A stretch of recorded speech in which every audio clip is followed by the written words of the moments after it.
I'm Tony Taylor. Are you here for Leaders Lead the podcast? Let's go.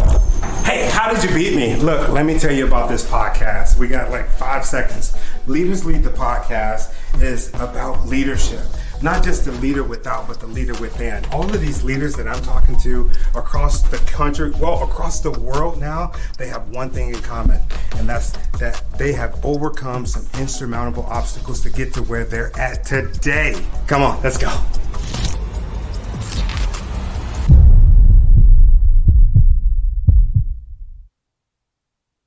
And we are back. Leaders Lead the podcast. Super excited. Before we start the show, I want to tell everybody thank you for downloading the show, viewing the show, sharing the show, talking about the show. I really appreciate it. Today, I got somebody really special today. Today is the first day I didn't have to really get any notes for my guests. One of my good friends, Dr. Summer Watson. She wrote an incredible book. We're going to talk about the book. She's doing some amazing things. She's working and supporting an amazing company that's doing some trailblazement. I was getting ready to put 2 words together. But Summer is an incredible person. She is a connector. Whenever I think about Dr. Summer Watson, I think about the way that she connects people, right? I know we talk about being a connector. We talk about leadership is being an ultimate connector, but she takes it another step forward, right? Not only does she connect with the people, but she say, hey, this is how I think this person can help you. And if you're a brand new entrepreneur, old entrepreneur, you know the importance of a connection. How many times can I say connection, connection, connection, connection? That's what entrepreneurship is about. I've been in some amazing rooms and talked to some powerful people, all because of one introduction, right? And Summer's made a lot of those introductions. Welcome to the show, Summer. How are you? I'm good. Thank you so much for asking me to be here. I love being on doing anything with you, Tony. You are so amazing. I have so much, we laugh. We have so much fun. So thank you so much for inviting me here to Leaders Lead podcast. I love that name. And I love your intro. It's awesome. Thank you for saying that. I brought you on because since the last time we interviewed, I think that was like probably about 50 people ago. It was a while, and it wasn't Leaders Lead the podcast. I was just talking to the amazing people that I saw on LinkedIn, people that are doing some crazy stuff in leadership and entrepreneurship. And instead of being that guy to say, I want to pick your brain because I think you're amazing, I bring people and just talk to them, put them on the show. But I've learned that that's what this podcast is all about. It's about really picking the brains and stealing the information from people such as yourself. We talk about the ups, the downs, the highlights, the lowlights. And today, you told me you want to talk about something. What is it that you want to talk about today? Well, your starting point. Where are you starting? Are you starting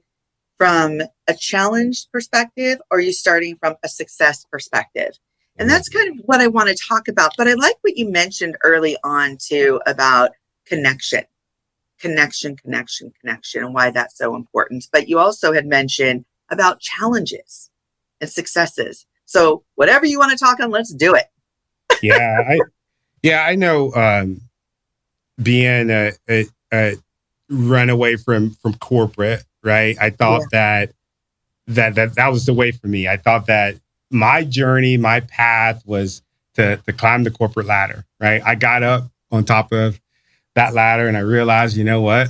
This ladder that I've been climbing didn't belong to me, and I didn't want to climb in that direction, right? I wanted to build my own ladder, and that's when I stepped out in faith and I started doing the work. And it was challenging. It was challenging initially because I didn't have the entrepreneur mindset. I wanted to serve. I continue to serve the people, but just doing it at a higher level because my mindset has been elevated. What are your thoughts regarding like brand new entrepreneurs? What do you think is the secret sauce to get them from being from thriving We're going from surviving to thriving. Okay. So I think the secret sauce, and I was talking about this to somebody who was looking at their 2.0, like really starting a business. They've had years in various industries in the wellness industry, and they thought, I really want to start my own business. And I know this person personally. And, when we had worked in the past together, we worked on strategy. And strategy was great. But what I've learned over several years of being an entrepreneur, it's about connection. It's about relationship building. And a lot of times people will say, those are some soft skills. We need to focus on goals. We need to focus on objectives. We need to focus on tagline. We need to focus on, what are our margins? What are we looking at? All those things. Nope. Stop. Whoop. Bring it back. Let's look at those, what we refer to, or what the government term soft skills long ago, right? Those are actually your foundational skills. Those skills, those communication skills, those relationship building skills are probably one of your primary skills that are going to really help boost you as an entrepreneur. It's really going to help support you as an entrepreneur. And what I mean is, it's not about the network. And when I think about network, I think about, back in the 80s and 90s, when you bring computers together and you'd have a little cord and you'd attach them, that's networking, right? Networking is a transactional thing. Here's my business card. Call me. I never do, ever. That's what I'm talking about, Tony. It gets deeper. It's deeper than that. It's about having a conversation. It's about moving that conversation into, how can I be a support to you? How can we build a community together? What is that? Can I invite you to my community? Can we enlarge our communities together? Can we be inclusive? And when you start building those relationships in that authenticity, in that honesty, and having those meaningful relationships where you really want to get to know about the other, that's when you start building your business. Yes, that's good. That's good when you start wanting to know about the other. And one thing that I have been studying is active listening. And it's been playing a big role in my transformation as an entrepreneur, because me as a speaker, I go and I feel like a speaker, a person that fixes thing, a former firefighter. I go into the mindset of, okay, I need to go in these situations and I need to fix it. I need to fix everything. But I've been learning, and what I've learned is that some situations don't necessarily need to be fixed. And so when I'm having these conversations with people, or not even that I could even fix it, it could be a situation, but maybe I can't fix it. But I've been going into meeting requests with certain people with an open ear, not to speak, but just to listen and digest it and digest the information. And that has helped me out so much. And that is like one piece of game that I would give a brand new entrepreneur. It's just to listen, because sometimes if you listen, go into it with open head and you listen, you'll be able to get a positive outcome. Have you ever had a connected nightmare? I haven't had a connecting nightmare so much as maybe somebody wasn't at the same level. So some of this stuff, having years of experience in the clinical field, I call myself an evaluation and a success coach. And I love what you said about reflective listening, right? Because reflective listening is about taking that information in and being able to, say in a general way what that person had said, right? And tell them, I've heard what you had to say. It's not about listening to what you're going to say next. It's about really digesting what the person just said, and then not regurgitating it so much as, summarizing what they said, and then being able to ask questions and being curious and being open to that. And I say that about the clinical aspect and bringing that into kind of the fold of evaluation and success coaching, because when I do that, I'm able to really get a clearer picture on where somebody is functioning at.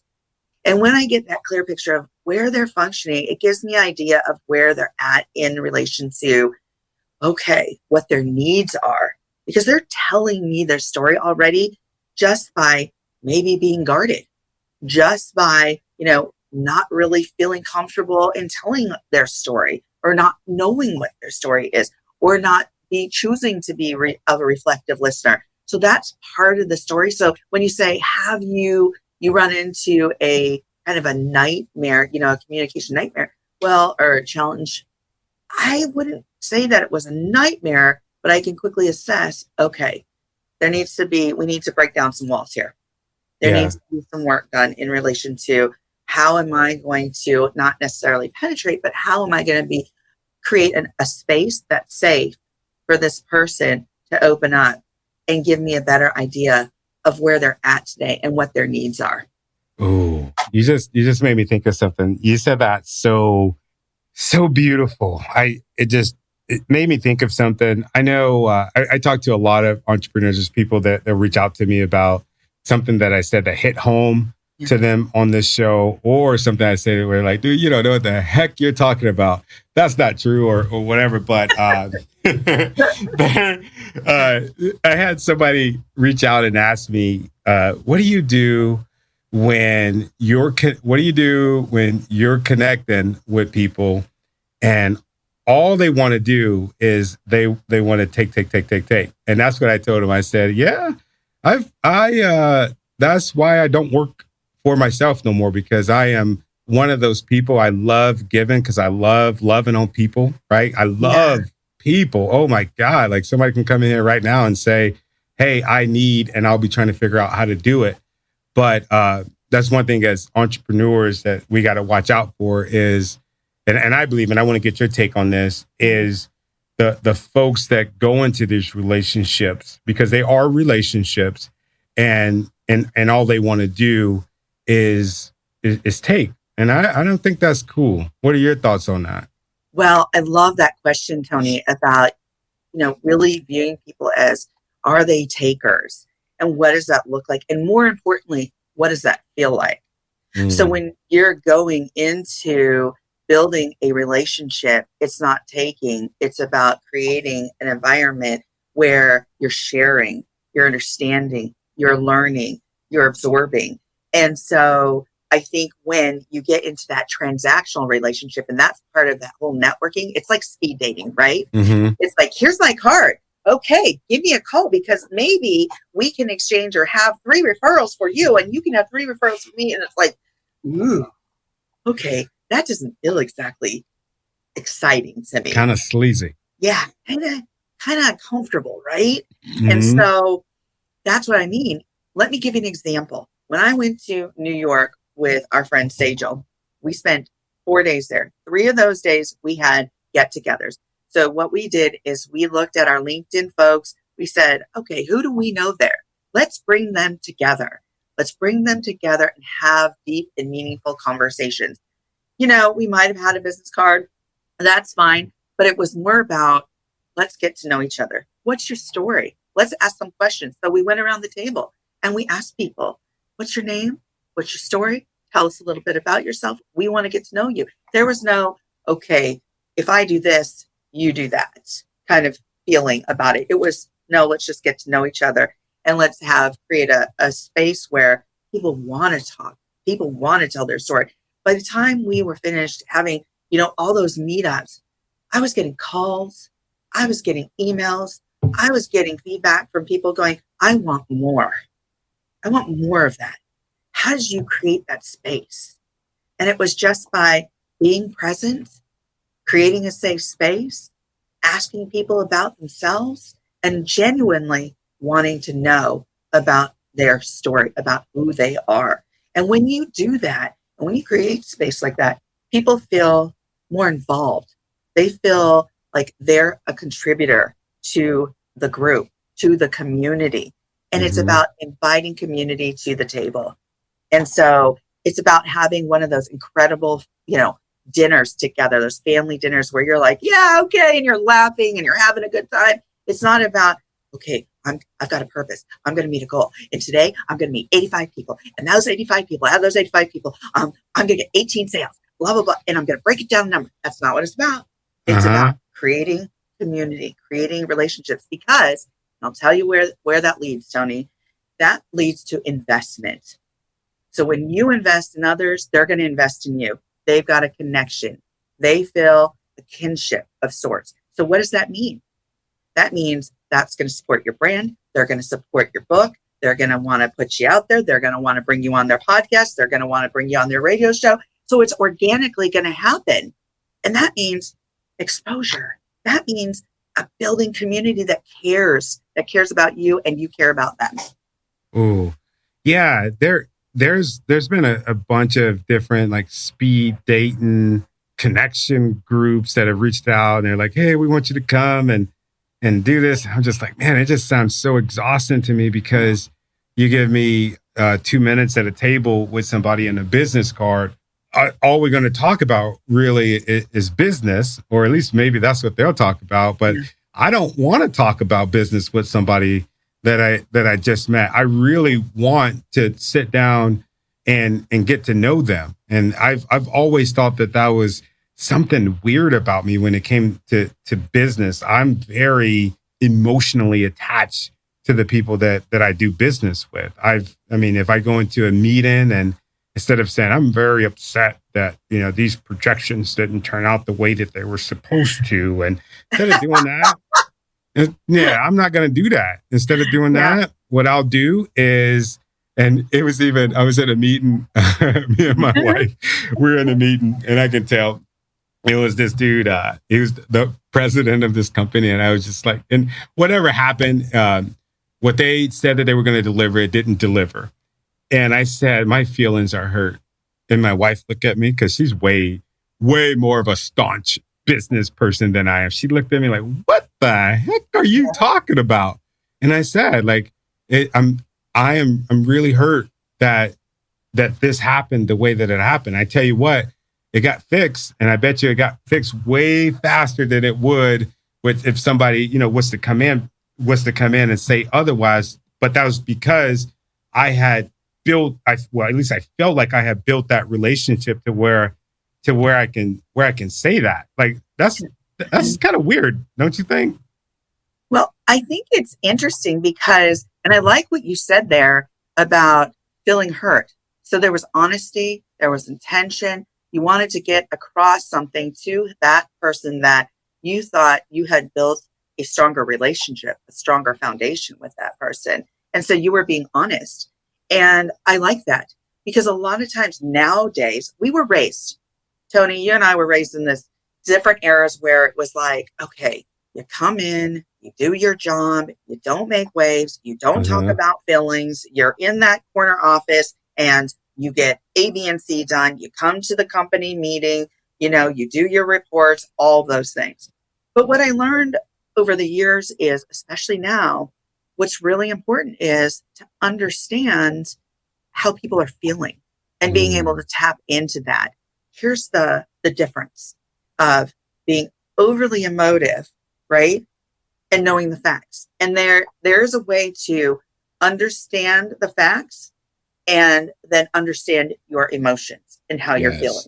Yes. And when you can do that and be, aware of that, I think that awareness then, ignites a spark in you in that you can say, you know what? I get how I'm feeling and I'm going to let somebody in on those feelings. I'm going to be honest. I'm going to be transparent, but I also know the facts here. And so when you have that balance between your emotions aren't overriding and exacerbating things, right? When you can be honest about those emotions, but they're not everything that's feeding into like, oh my God, I'm just so mad. I can't take it. That's like, okay, now you've gone down. The wall is down. Everything's shut down, right? You're 30 seconds away from going postal. Right, exactly. So when you can bring yourself down to a level where, okay, you understand your emotions, you have that emotional intelligence about yourself, and maybe you can key into others' emotional intelligence or their level of emotion, you have a better understanding of, okay, I get where they're coming from. I can understand them. I'm going to be honest and I'm going to ask them some questions. And that's what you were doing at that meeting. You were saying, okay, I'm feeling a little hurt here. Yeah. And that was honest. And your wife, Jenny, was like, oh my God, where's this going to take us? Is this going to, I have a question. What ended up happening when you said that? Everything that we talked about previously, we ended up getting it plus more because, I mean, we communicated it. Right. I mean, if people don't know, they don't know. But just like you said, we were able to, and we had this conversation before. That's one thing that my wife and business partner is really good at doing is bringing the facts and being very, very factual. Yeah. Me, I take those facts so that I don't go in, right? So that I don't go in and I'm not so freaking emotional.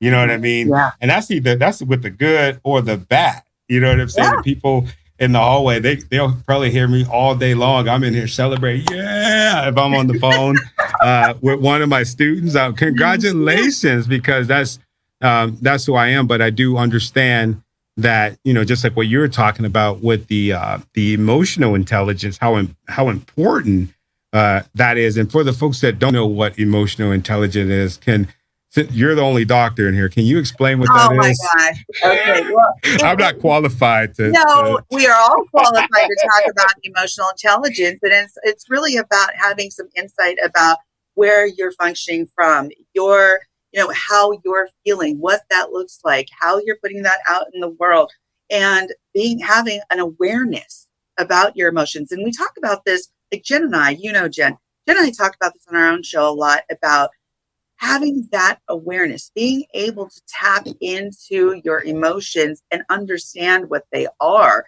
And if you first don't have an idea or are able to recognize your own emotions, it might be time to step back and say, okay, what are these things called emotions? What does that look like? What does that feel like? Mm. And what's triggering, right? But the awareness about your own emotions is so critical, because that also leads to, are you going to be reactive or responsive? What's the difference? And there is a difference. So a reaction is knee jerk, right? It's, you're not thinking about the end result. The response is, I'm thinking about my end result. So I'm not saying that you have to quell your sadness or your anger, but it's giving you that emotional intelligence is tapping back into asking yourself, how am I feeling right now? And you're giving yourself an opportunity to step back and breathe and say, okay, rather than reacting and potentially giving my choice, my power of choice away because of a reaction, I'm going to respond and look at that end goal. So what do I want to achieve here by my response? And There's where the difference is, right? So let me give you an example. And I've given this example before. When you've been out drinking, this is, maybe you've had a couple of beers and you're ready to go home. You have an option here. You have an option to react or respond. And the reaction is, I'm going to get those keys, I'm going to get in the car, and I'm going to start driving. But you also have an opportunity and a choice to respond. And that response is, I've had 2 or 3 beers. Is it wise for me to get in that car, potentially, getting pulled over, getting my license taken away, getting put in jail? My response is, what do I want the end goal to look like? It might be best if I leave my car here and take an Uber or take a whatever, or call a friend to come and pick me up. So there's a reaction. I'm just going to do habitually what I normally do, and I'm going to get in that car and put my keys in that car.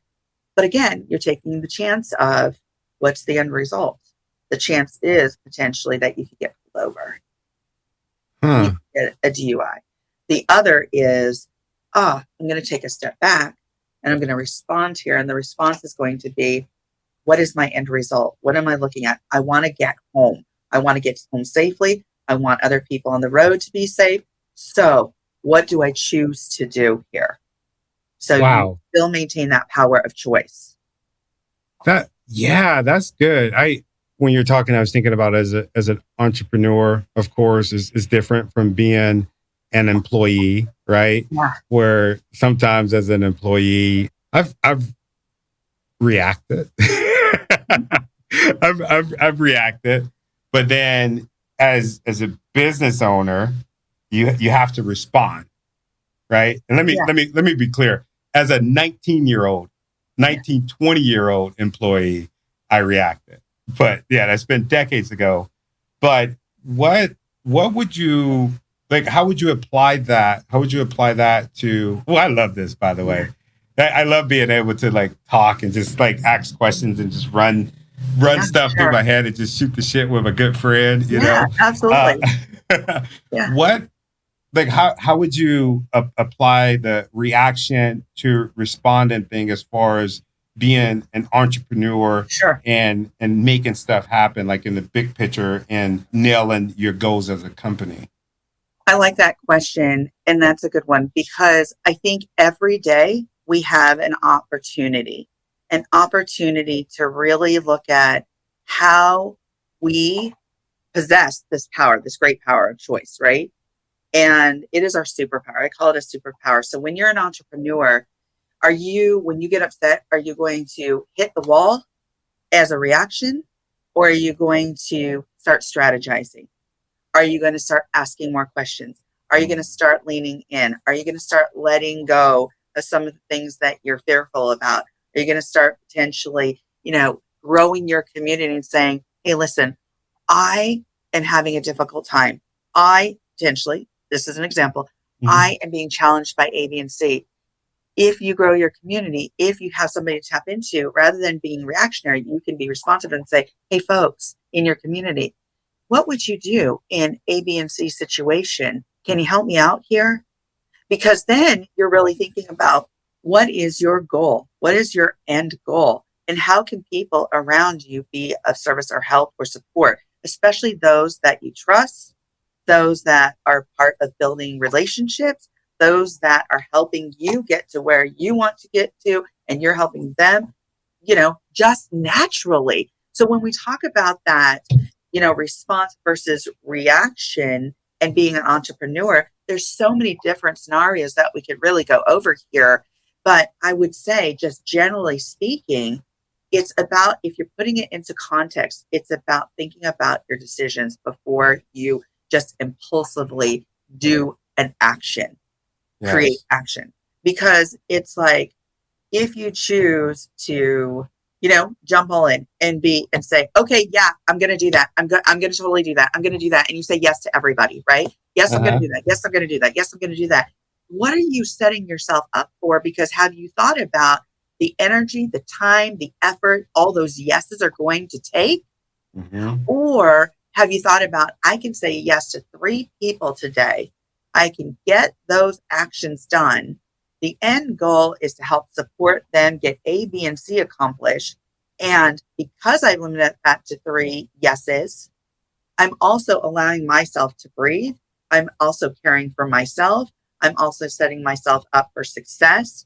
Because if you're running so fast and going, yep, first of all, you're going to forget, what you're doing, who you said yes to, and how's that building your community? How is that actually getting your goals met? How is that actually really caring for your wellness and your energy and what you're putting out there as an entrepreneur? So what I would say is, think about when you're an entrepreneur or even in your everyday life, what is your response going to be versus a reaction? And that response really is stepping back and taking a breath before you make a decision, or before you say yes, or before you jump right in. It's about taking that moment to take a breath and say, what do I want to see as an end goal as an entrepreneur today, tomorrow, in the bigger picture? Wow. That's good. You're blessing a lot of entrepreneurs right now, or button entrepreneurs, people that are looking to get into this thing called entrepreneurship. It's definitely not for the faint of heart. It takes some patience. It takes stamina, it takes strength, it takes intestinal fortitude, it takes pride. Tenacity. Yeah, man, it's rough. What was one of the biggest things that you had to get over in order to become who you are today? Get over. So I think it was just a process, Tony. I think one of the things that my mom did, and it was a real blessing, she let me fail. Mm. She let me have my own missteps. And she also said, Summer, there are consequences. There could be good, bad, other things, but here's your freedom. I'm going to give you your freedom. But if you choose something and it goes south, know that you're responsible for figuring out a way to get back up. Yeah. And a lot of times that was scary. And a lot of times as a teen, you're like, well, I'm going to do it anyway, right? But I did listen to her because I thought, man, there are some repercussions if I go A, B, C, or D. And there are some times that I fell. And when I did, okay, my mom didn't say, oh, you know what? You did something bad. You know what she said? She said, sometimes you got to pick your battles about what you bring up with your child. Sometimes you have to look at the importance that you place on A, B, or C when it comes to your child having a misstep. Mm. And so when I did have a misstep, I'll give you an example. I love examples. As a teenager. So one day I go with some friends behind the pool. This is way back in the late 80s. And they're smoking cigarettes. And I smoke a cigarette. And my brother comes home and he's like, Mom, Summer smokes a cigarette at school. And my mom said, is that true? And I said, it is. And she's like, okay. And she didn't reprimand me. She said, Summer, here's the deal. You chose to do what you did. Here's some of the things that go along with those choices. Smoking causes cancer. It can cause, limited breathing. It can cause over a long period of time. So you make your decisions based on what you know.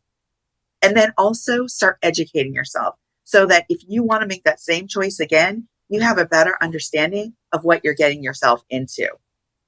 So she never really, she wasn't punitive about what she did. So I would say, it's okay to fall flat on your face. It's okay to have a misstep because you know what that brings? Wisdom. Oh, yeah. Oh, yeah. Just gain wisdom that you can apply to your life, to your entrepreneurship, to your entrepreneurial journey in the next step, in regards to your next program and how you're planning and your strategy and all of that. So don't think that just because you have a misstep or you fell flat on your face or because you need to do some rebranding that, oh no, what are people going to think of me? Who cares? Right. It's okay. It's okay. Because that is gained wisdom. And we all go through this evolution, right? So the biggest thing I would say is here today in regards to leaders lead and entrepreneurship and how to build that entrepreneurship is really build your community.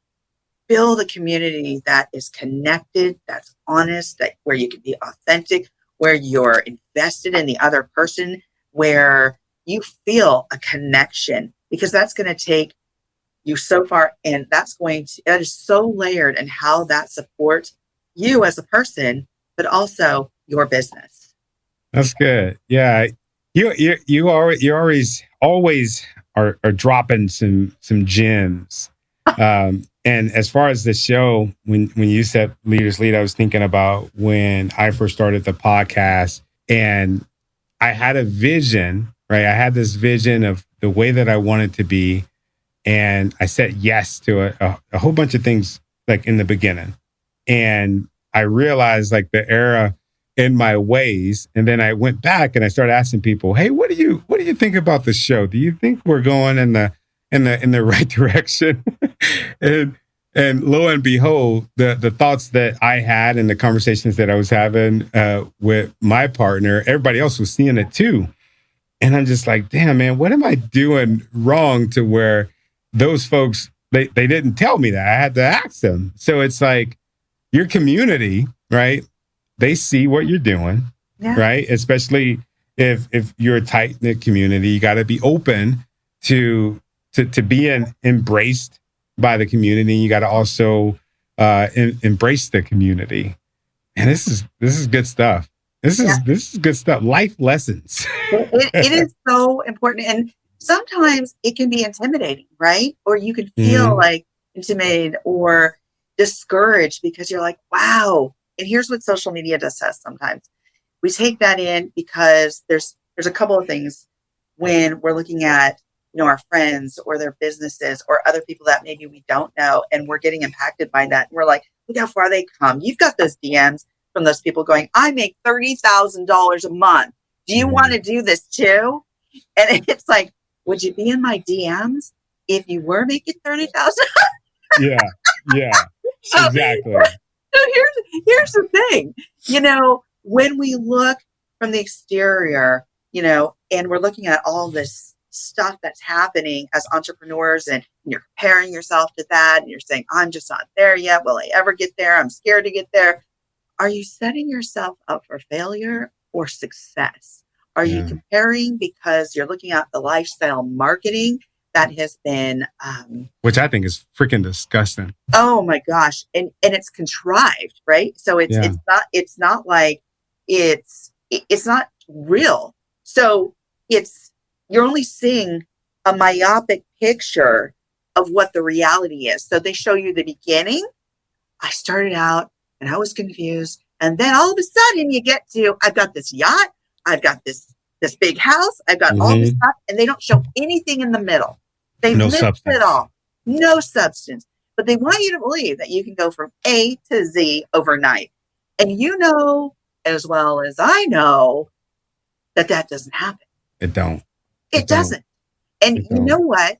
When we go to those sources, you know what that's doing to us, Tony? What's that? It's feeding our dopamine. Yeah. We want another hit. We want another hit. We want another hit. So it's feeding our brains that dopamine, which is that happy. It's a happy pill of sorts, right? And so your brain continues to want it. So we keep picking up our phone. We keep looking because we want to, this is exciting. Oh my gosh, we want it. We want it. And so that keeps feeding that. So sometimes, like you did in these last couple of weeks, you put everything down. Yeah. And you said, I'm going to take, maybe it wasn't intentional. Maybe you just said, you know what? I'm going to step away for a little bit. I'm going to step away from the media. I'm going to step away. How did that make you feel? It was, man, I love having you all here. I'm supposed to be interviewing you. No, I love it. This is cool, man. Hey, for the viewers and listeners, this is how our conversations go over the phone, over Zoom, in person. I love it. But yeah, I took a break, and it wasn't intentional at all. Towards the end it was, but I've been creating content for like 5 years.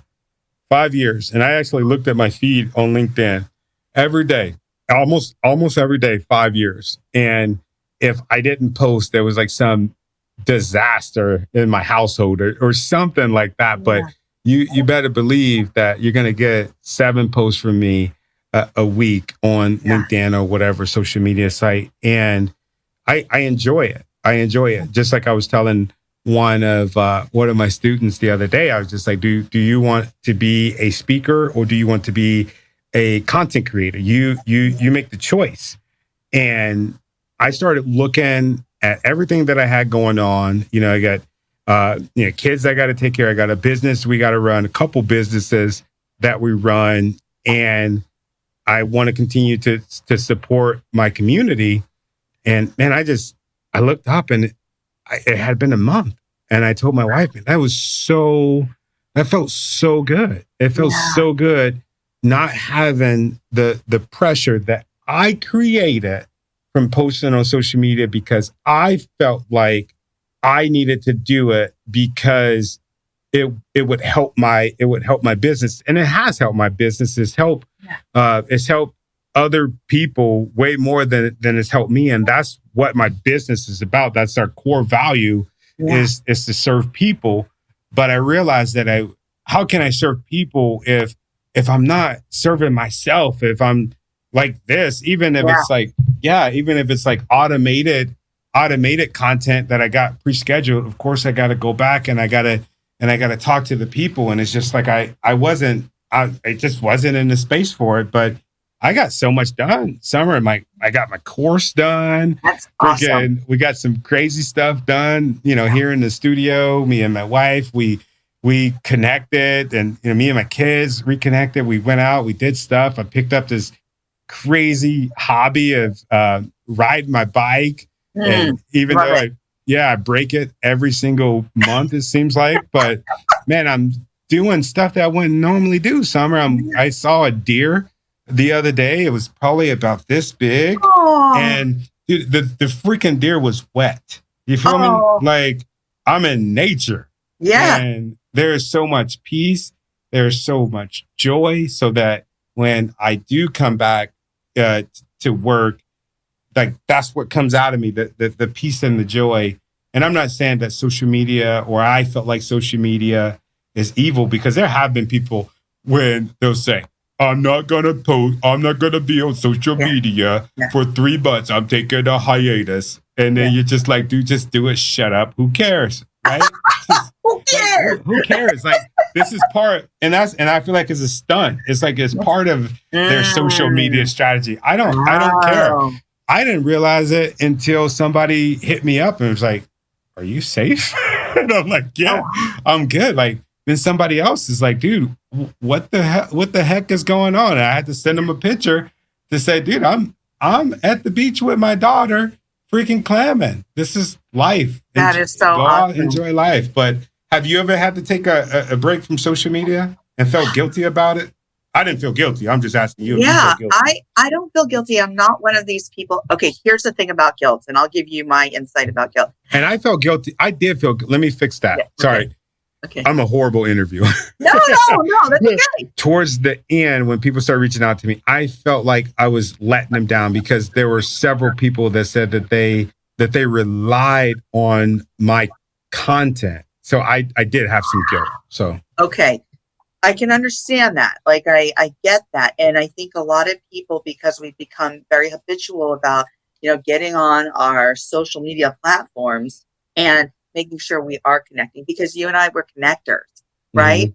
So we also have to think about ourselves in that picture, and how much energy, time, effort are we putting into that, where we're also taking away from ourselves. So there's got to be some kind of balance.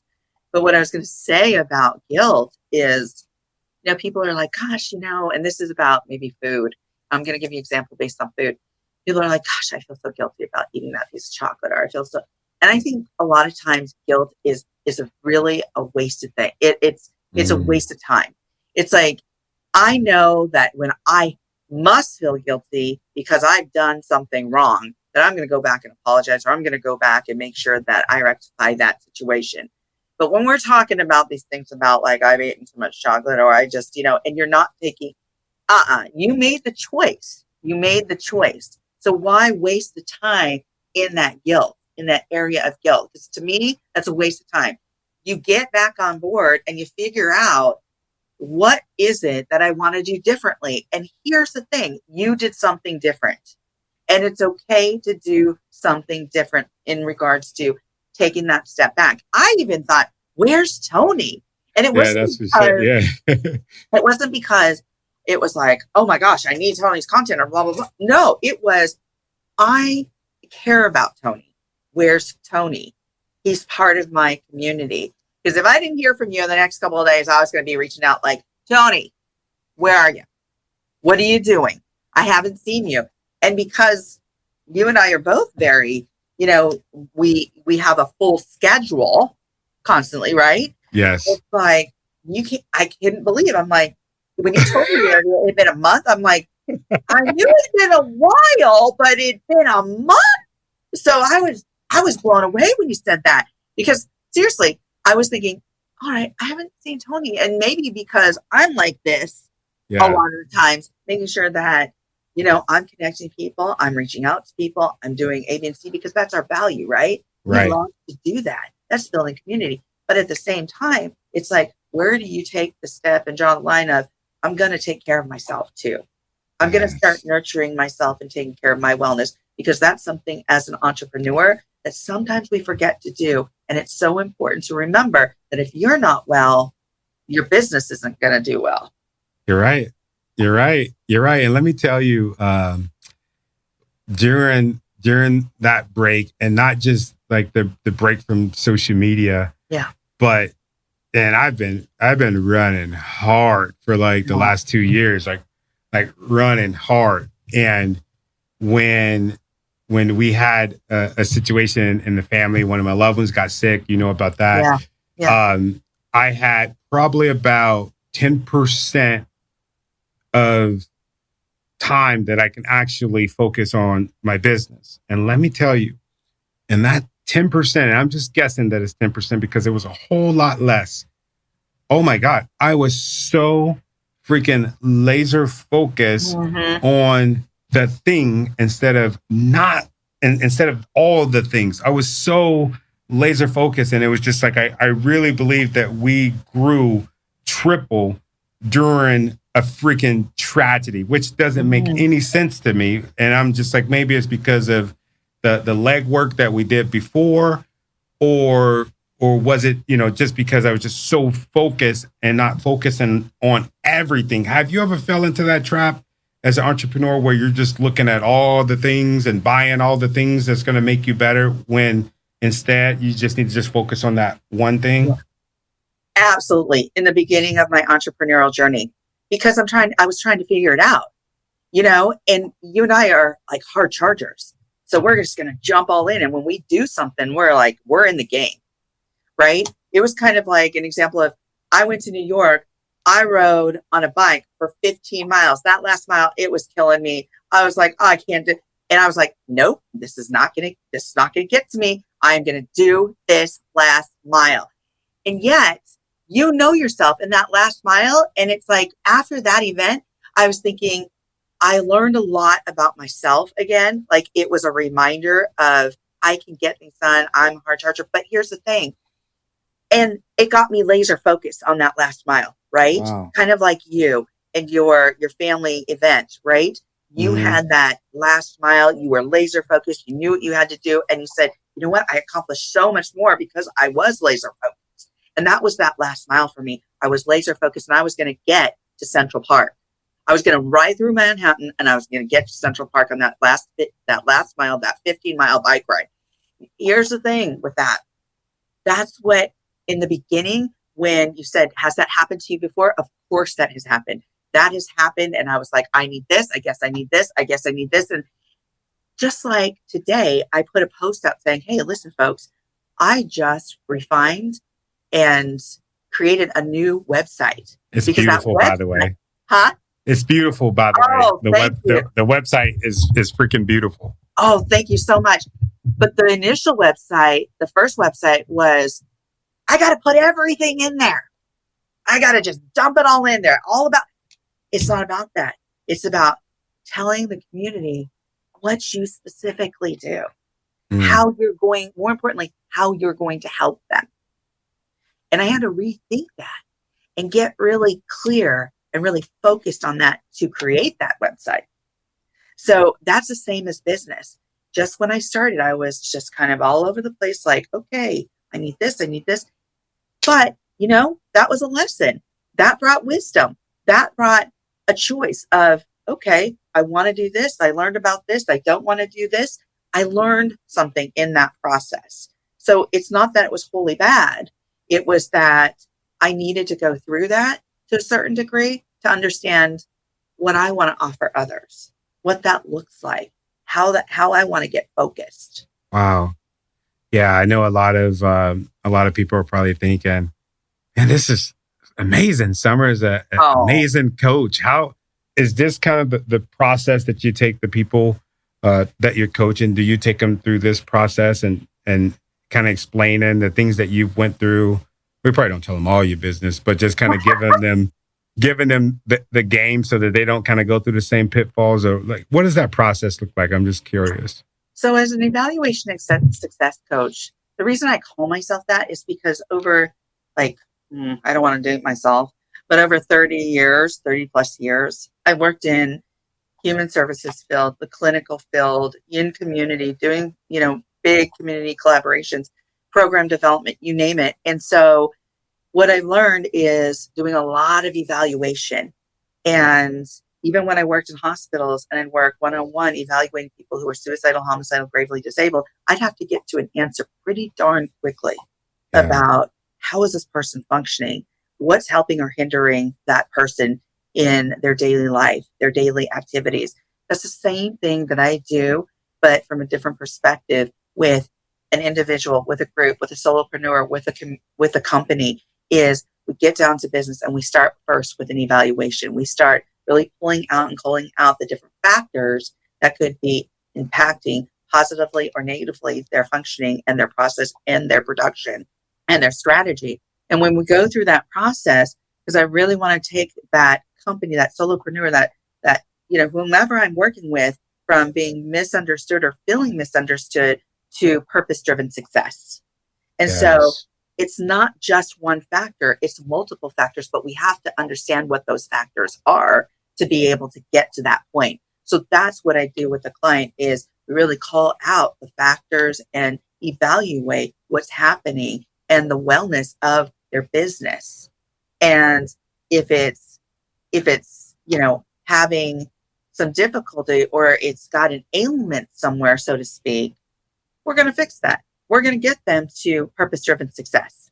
That's good. Purpose-driven success. I love it. So you're making sure that they're successful at whatever their purpose is and helping them get there, right? Helping them get there, but we have to understand what's happening first. So I need your story. I need to hear, I'm a researcher by nature, and I look at both qualitative and quantitative research. When you go see the doctor, the first thing that they have you do, right, is fill out a questionnaire.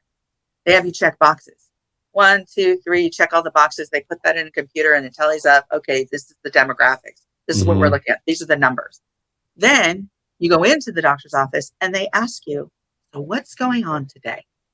Why do they ask you that? Because they want to know your story. They want to see you. They want to hear your voice. They want to pay attention to your logic. They're looking at everything, your mobility. They're assessing it all. So when I look at a client, I'm looking at both that qualitative and quantitative data. I want the information, I want the numbers, but I also want their story. And that story and those numbers together are going to give me a picture of how they're functioning, where their level of functioning is at that moment, at that time. And then I need to understand, where do they want to be? What's their vision for themselves? What's their intention? And when we start setting that up and we have that foundation of that evaluation and those numbers and that picture starts coming together, it gives me a better idea of what we need to start breaking down and what we need to start building up to get them to intention and purpose. Wow. Yeah, that let me think a lot about a lot of speakers where they say, hey, I want to do what you do. I want to speak. And wait, I don't even start. So there's been some people, they'll say, man, I want to take a stage with thousands of people. And I'm just like, why? I want to be a speaker. And I'm like, why? And then they're like, well, 'cause I just think it sounds cool. And it's just like, dude, you're dead in the water right there, man. It's like, speaking is just a tool. It's a conduit, but it's just like, what's your why? What's your purpose in opening your mouth? And you just opening your mouth just to open your mouth. You're wasting your time. You're wasting everybody else's time.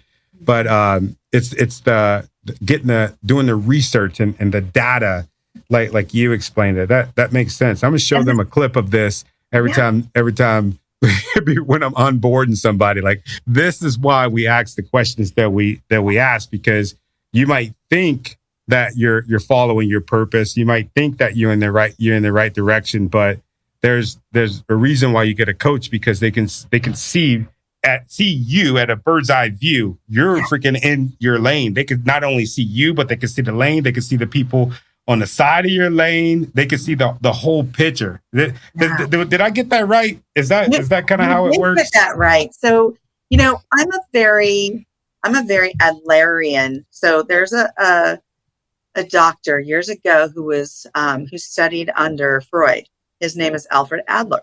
He was a psychiatrist. And he deviated from Freud because he decided that not everything was psychosexual. Not everything was based on one thing, that underlying, that id, that ego, that super ego. There was a bigger version, like you said, that bird's eye view. You're getting a clear picture. And what that to me equates to is having a humanistic perspective. And that humanistic perspective is there are multiple things that contribute to our functioning. It could be spirituality, it could be habits, it could be personality, it could be social engagement, our family, all of these things. And when we look at these different factors, holistic perspective, the Adlerian perspective, we get a better picture of that person's story and their functioning. And that's why we ask, what's your story? And part of like what you were talking about with that person who said, I want to be a speaker in front of 1,000 people. But what's your story? What's your story? What's your purpose? What's your intention for that? But let's break down where this is coming from. Is this from an ego perspective? Is this about you? Or is it about something that you want to give back to community? Is it about how you're functioning? It's about what you know. So let's explore this together, because I'm not going to tell you what I don't know. Let's explore this together. I don't want to just give you information that's not pertinent to you either. I have to evaluate the situation to be able to give you support that you're looking for to get you to a place that's going to help you be purpose driven. Yeah.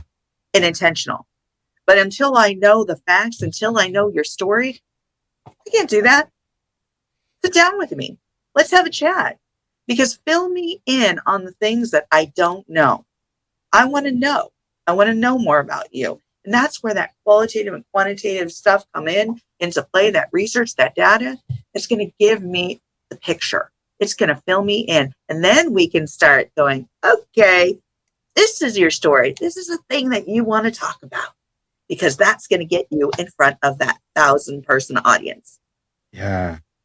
You do something so well, and I like it. I love it because you're giving quality. You're serving the people, and there's so many other coaches. There's so many other entrepreneurs out there like you.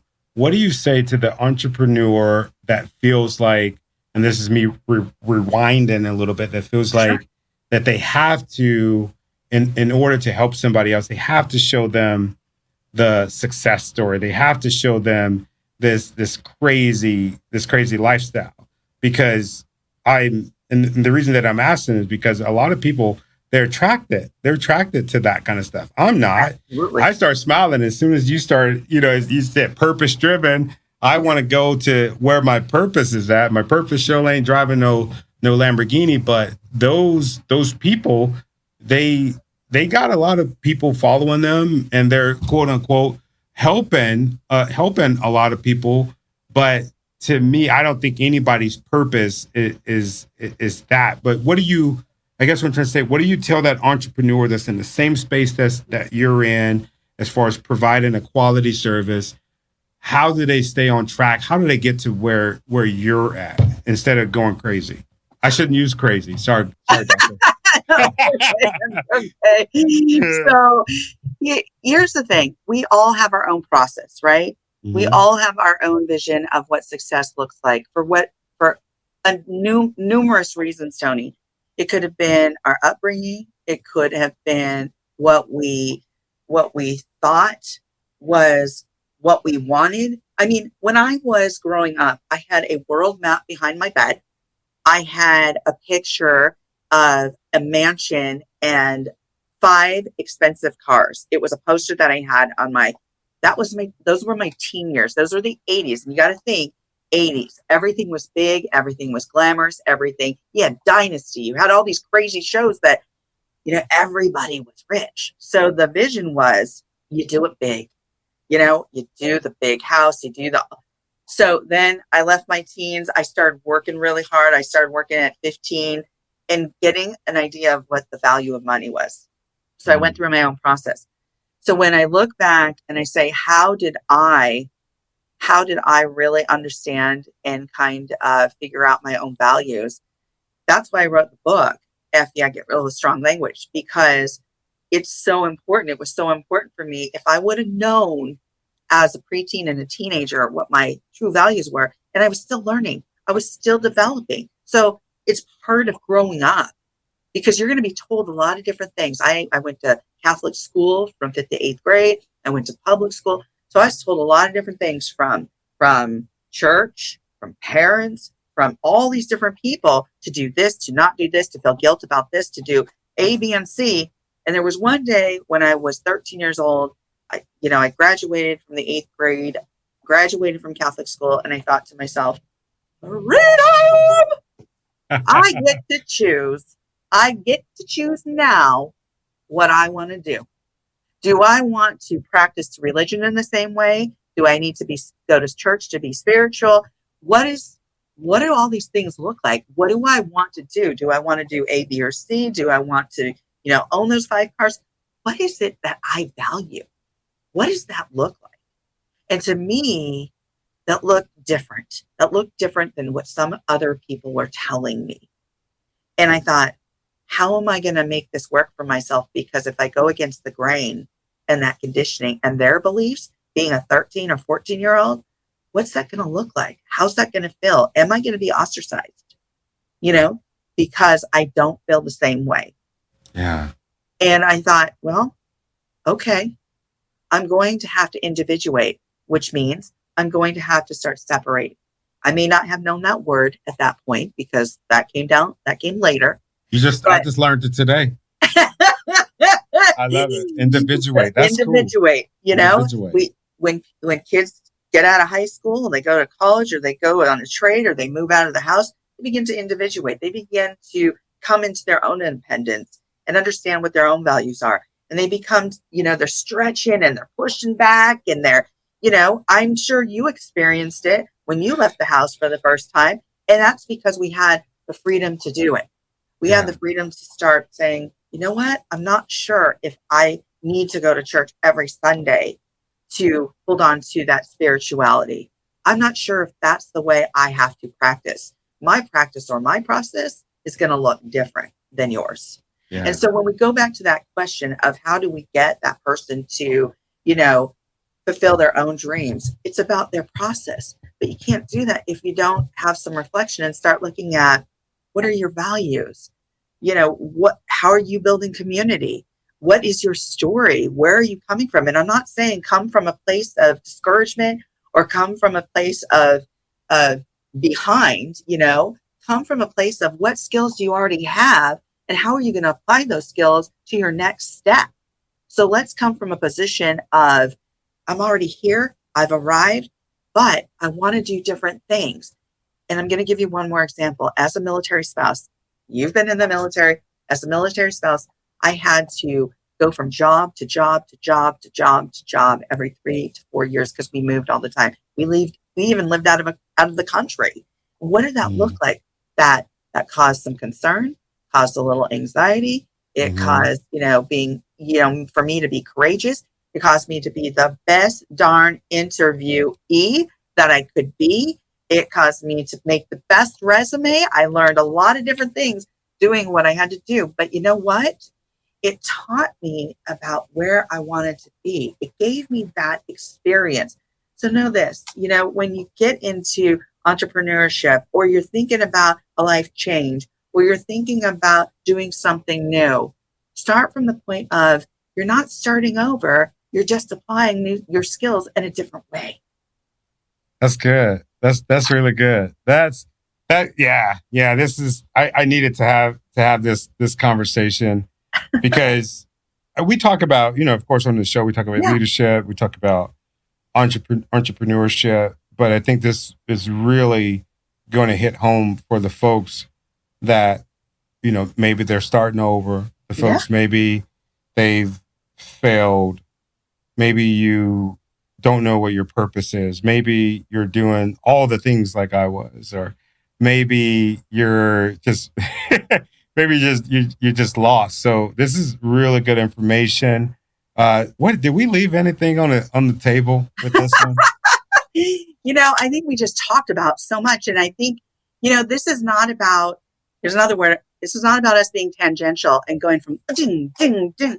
All this stuff, actually, when you look at it, it comes together as a process, right? So our conversation evolved, right? And we started talking about one thing, and then we got into stories, and all of the things that we talked about today are about somebody who is looking at potentially making a change. It's about that emerging entrepreneur. It's about maybe somebody looking at their 2.0 or 3.0 or 4.0 and making a change. All the stuff that we discussed today, every single subject is going to help you with your purpose-driven success, your intentionality, reflection, all of this. So I don't think we've left anything on the table. I think we covered quite a bit, and we weren't tangential. It just all has to do with the same sphere of what we're talking about, and that's leaders lead. That's entrepreneurship. Ooh, I love it. I love it. You killed it. That's super good. So where can our community find you? Because I know you're listening to this because you can hear me. I want y'all to connect with Dr. Summer Watson. She's really cool. If y'all think I got a lot of information, there's a lot of times where I text her, ask her some stuff that I'll just be stuck on. I've called Summer in some of the roughest days I've ever had in my life. Like this is what I got going on. What do you think? And she always has really good information. She is very, very knowledgeable about, how to get you to where you need to go. And we're talking about purpose. So where can folks find you?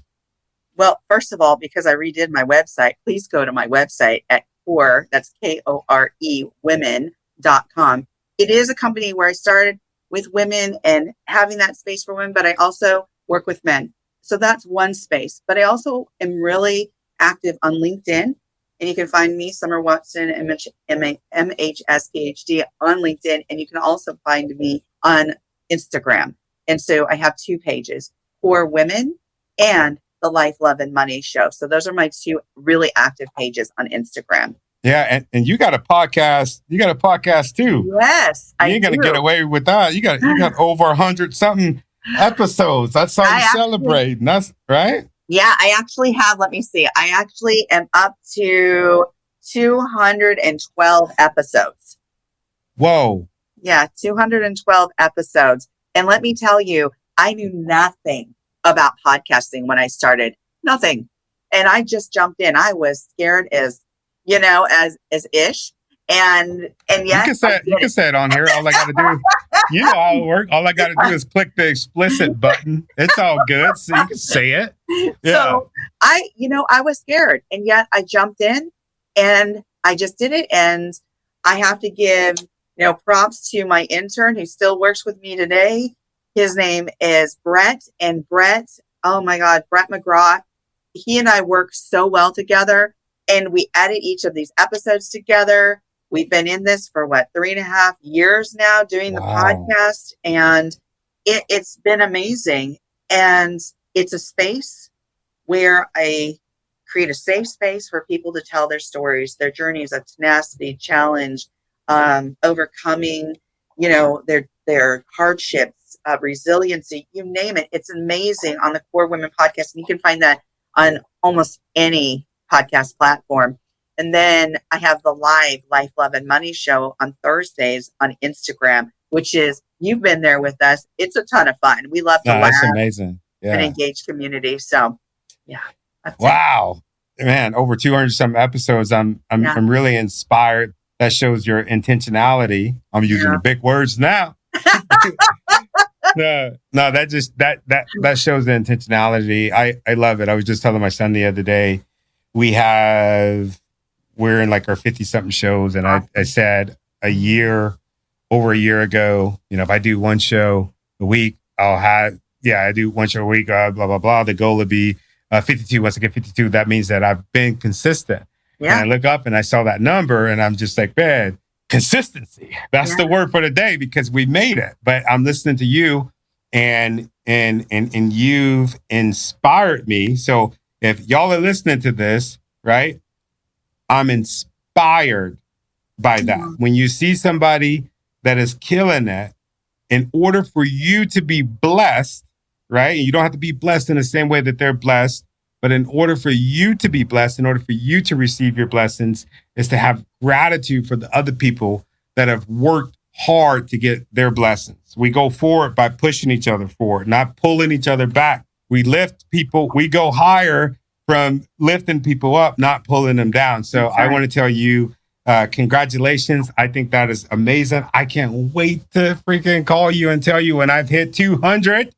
Thank you. Tony, just starting. And for those out there who are thinking about a podcast, tap into Tony and I about starting. If just start, and you starting and having 52. And by the way, my math is off. It's actually been over 4 years because I'm like, don't come to me for math problem because if I'm on 212, that's been over 4 years. If you're looking at 52 a year because I did one a week, right? Yeah. So it's like, just start. And I think that's huge, a major thing. And so that you started, that you have 52, that's a celebration. I love what you said there, Tony, about you don't push people down. We bring them up. We want them to succeed. We want them to meet their goals and know their purpose. So thank you for having me here today because I absolutely, I adore you. I adore Jenny. I love everything that you're doing. And you are a leader that leads. So thank you, my friend. Thank you. And I think we clean house tonight. We're done. Whew, that was great.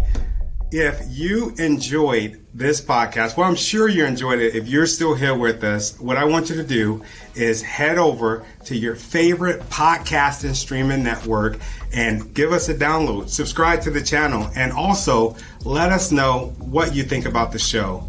And from the bottom of my heart, I want to say thank you for the things that you've done. Thank you for the things that you're doing. And especially thank you for the things that you're going to do, because I know that you're going to do something amazing.